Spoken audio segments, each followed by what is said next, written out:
Bij de familie van Sabine valt alles weer in de plooi.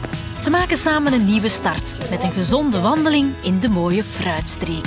Vroeger lagen wij in bed allemaal, hè. Allemaal. Nu nog in bed, ja. Maar nu nog in bed. Nu wel af en toe wandelen met Nu niet meer, hè? Ja. Nee, ik moet op. Daar heb je niks aan van zo lang in bed te liggen. Nee. Daar brengt u niks op.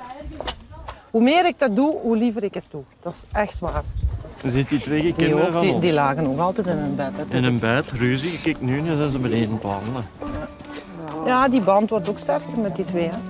Dat ziet je, dat wordt terug aangehaald. Hè. Dat is fijn, dat is plezant. Altijd die computer of die tv of... ik word er nerveus van nu. Ik kan het niet meer zien. Het leven draait om samen zijn en gelukkig zijn en plezier en genieten.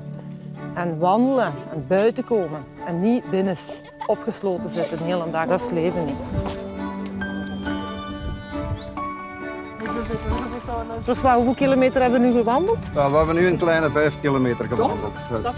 Dus 10 kilometer, dat wat ik nu vandaag gedaan heb, Zul je dan moeten lopen? daar ga ik moeten lopen, ja? Allee? Dat moet lukken, hè. Oh my, ja, dat moet ik kunnen. Yes!